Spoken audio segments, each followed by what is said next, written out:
story of, instead of, ah, it goes, ah, wee. It just changes it into a different thing, and then you're moving with it instead of fighting against it. And that, I think clowns bring a lot to that. And recently, clowns have been used more and more in on the streets in terms of protest, as a way to point fun at the system in a way that's not oppositional, because they don't have to say no to blah blah blah, no to blah blah blah. They can just point out the ridiculousness that it already is. You don't have to do anything more than show what's already there. So clowns, in their simplicity and naivety, are really efficient at doing that, and sort of turns culture on its end, because everyone's worried about making a fool of themselves, and politicians don't want to look like a fool, and a clown is exactly that, something that makes a fool of itself and is a fool.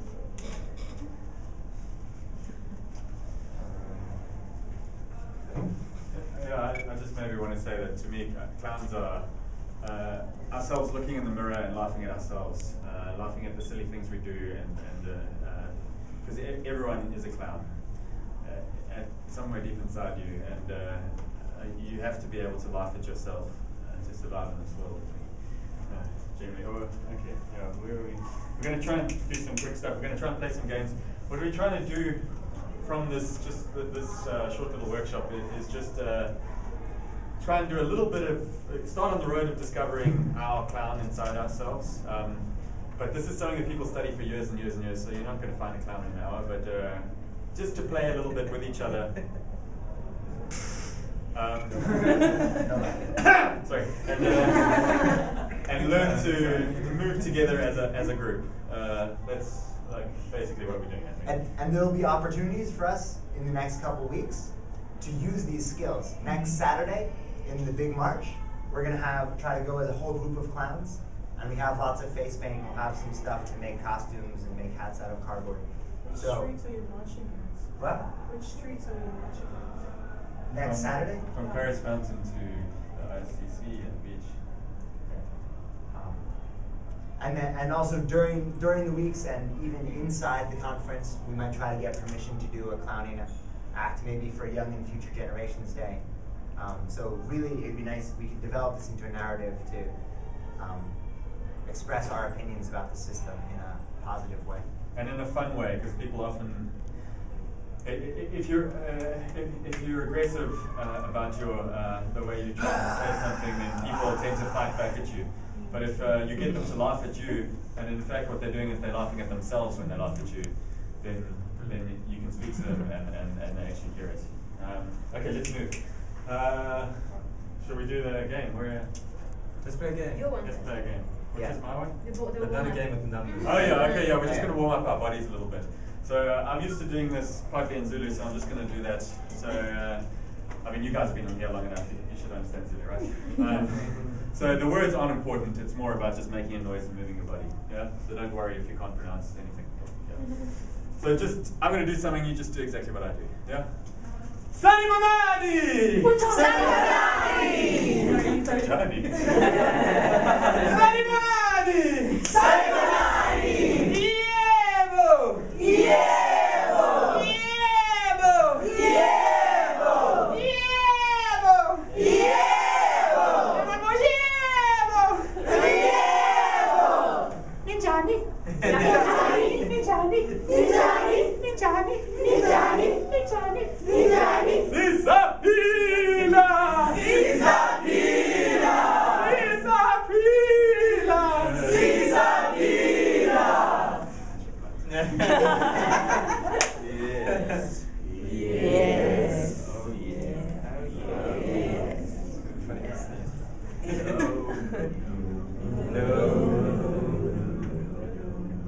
Not gonna do that.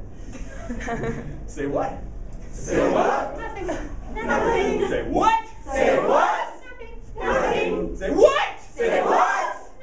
Nothing. Hey brother. Hey brother. Hey sister.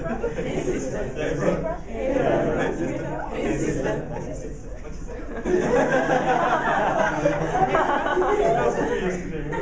Forgetting everything. Okay, let's Just shake it.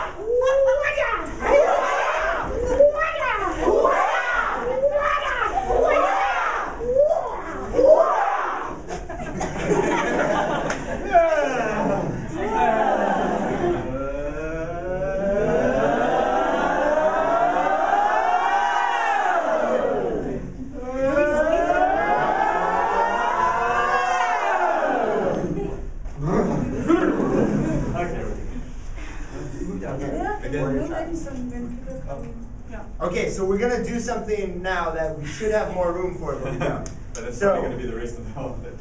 Sorry about that. Everyone on this side, The heat's go over good. there. Everyone on this side, sit over here. Do we have about even numbers? Alright, you guys go over there. You guys. Okay, great. So, without walking into this thing, we are at war. Huh? What? We are against them, and we are against them. So what this is we're warriors, and we're different tribes. And what this is about is who's the leader.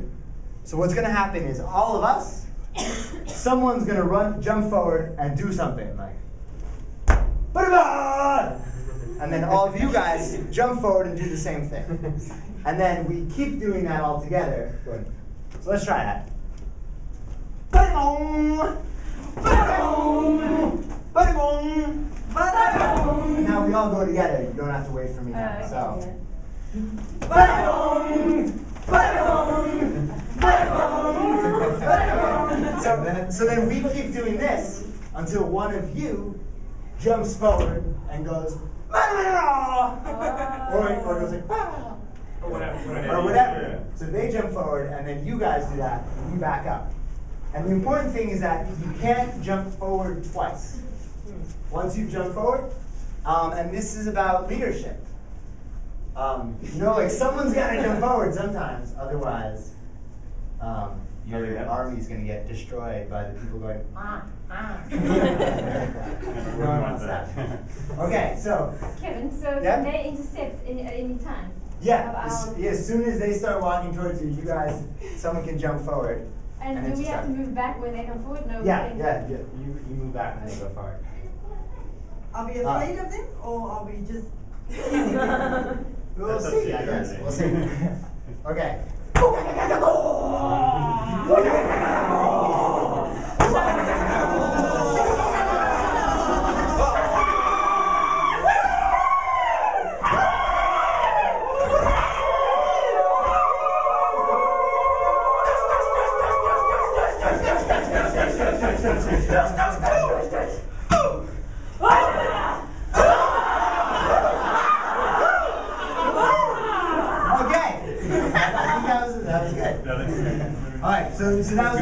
That was just a quick thing about leadership, is that we're all a group, and like sometimes you see a whole mob of people coming at you, and it can be kind of scary, and sometimes you've got to be that person to be like, "All right, I'm going to do it," and jump forward. We'll do it one time. To complete it. Can we do one more time? Sure. So one more time, I guess. Fight.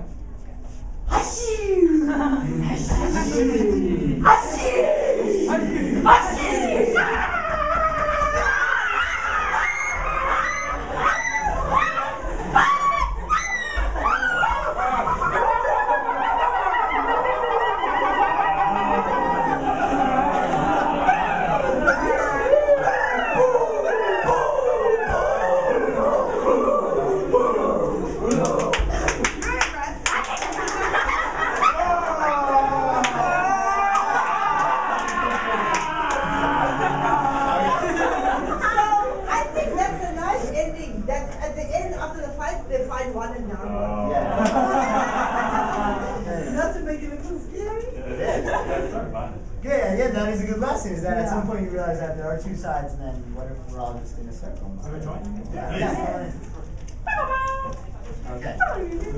No, I wish we could open these windows, but they seem to be painted shut. More fun without it. Okay, yeah, so I just want to talk a little bit about finding your clown. There's, inside all of us, I'm sure, there's a little clown just aching to get out. And we're just going to reach in and grab and pull him out for everyone to see. Now, to me, and I don't know if this is right, like I say, I'm not trained in clown, but to me, the clown is the true self that's inside you, and it's the playful self and the childlike, naive self. And it's like peeling off all the layers that we present to the outside world, where we're scared to be different and to be strange, and we try and present a normal image to people. Well, I don't know, maybe it's just me, but the clown lives in a world of wonder and a world of amazement at the world around them. Come inside. So everything to a clown is as new as if they were born today and they'd never seen this thing before, and it's just amazing. It's like, wow, dude. And just it's that exploring and totally like naive wonder at the universe around them.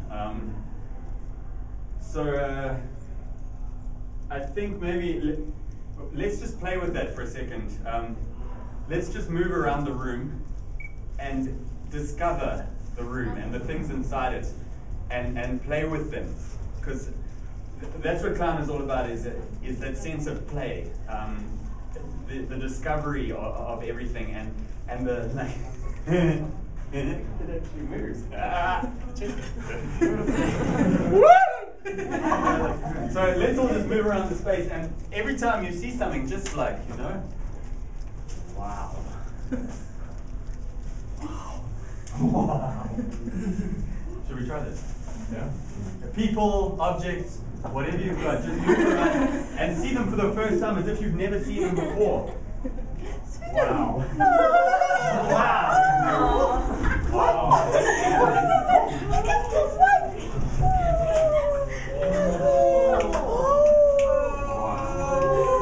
Hey, my gosh, I see small.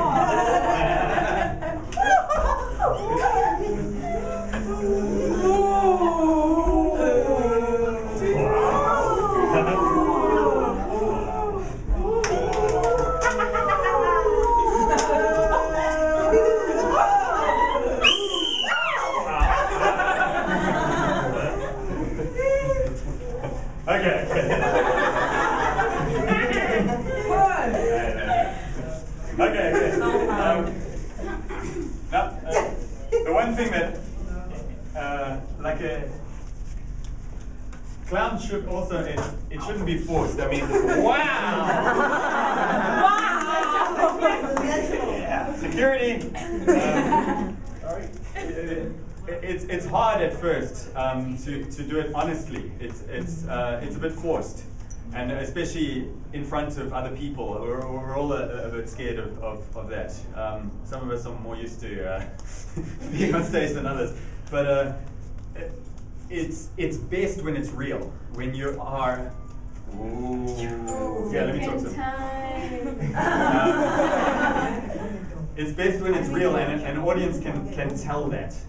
It's like, if you're on stage and you're forcing that play, that act, then the audience feels it. But if you're actually playing on stage, then they know, and they can feel it, and it's real, and it's much better. But we've got like an hour, so we're not gonna get that reality now. There are actually clown universities. Yeah, and you can get degrees in clowning, which none of us have. Okay, I want to talk a little bit about build, which is something that often happens in clown pieces. Is things start small and gentle, and then they get just that little bit bigger and a little bit more exciting. And there's a little bit more movement, and then it gets a little bit bigger, and then it kind of, then it just carries on, and then until finally you're just going absolutely crazy because this is fantastic, and you can't even believe it. You're like rolling around, and go from, I think of it as like, you can think of it as sort of a scale of 1 to 10. So you start out at 1, and that's kind of, where you are.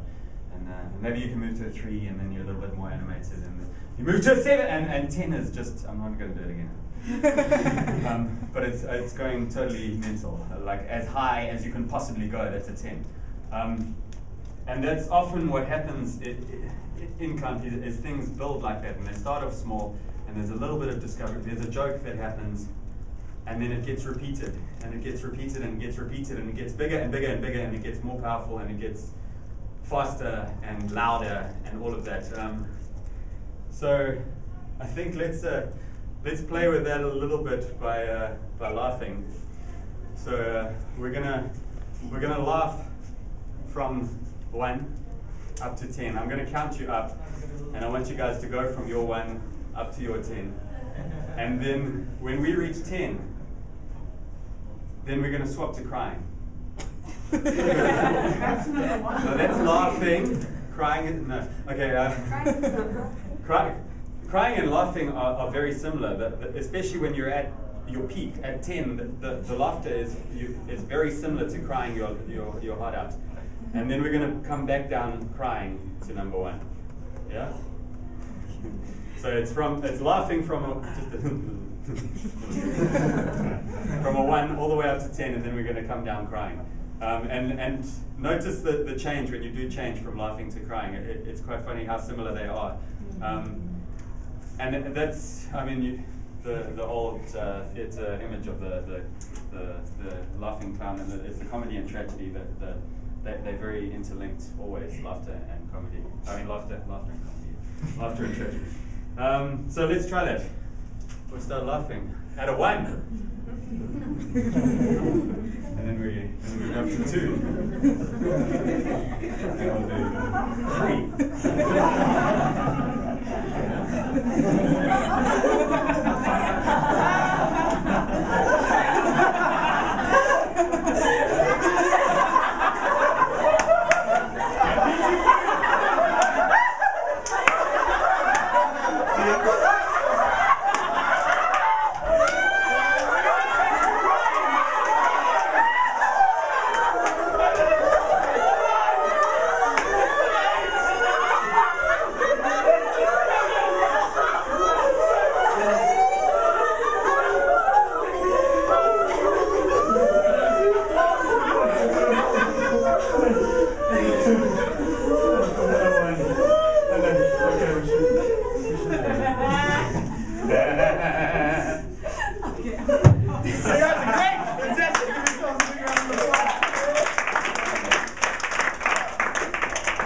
And then let's talk a little bit about hierarchy.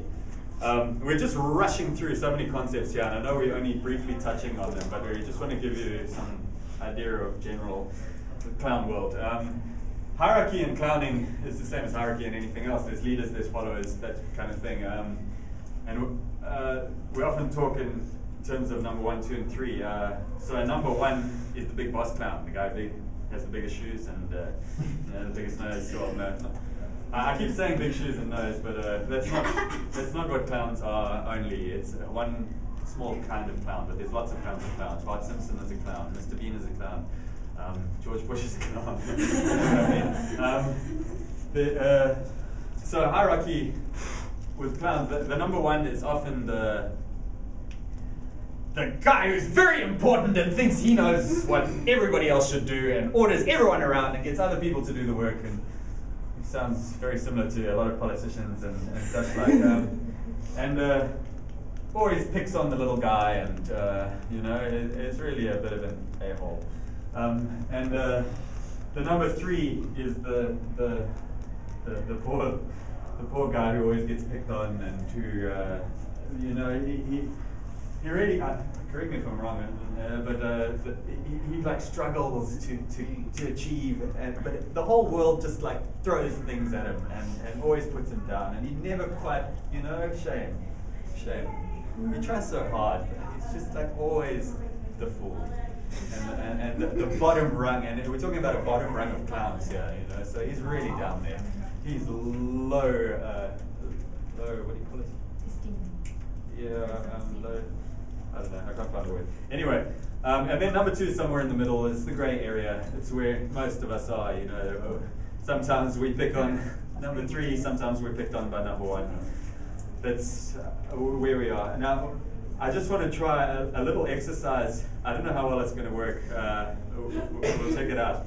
I want us to find our hierarchy in this room between us. So I talked briefly about finding our own inner clown and who that is, and that's the real person, the wonderful child inside us that's discovering this world around us. I want us to, as our clown, or the brief conception of what that could be in our minds, to create the hierarchy amongst us. We find out who's in charge and who's the guy right down the bottom rung. And I want us to do that without speaking. I just want us to line up with the big boss clown on this side and the poor little guy on that side. And I want us to find that. Just we'll see if this works, but so just you don't have to do anything big. I just want you to stand in a line. Please. Okay, after tea time,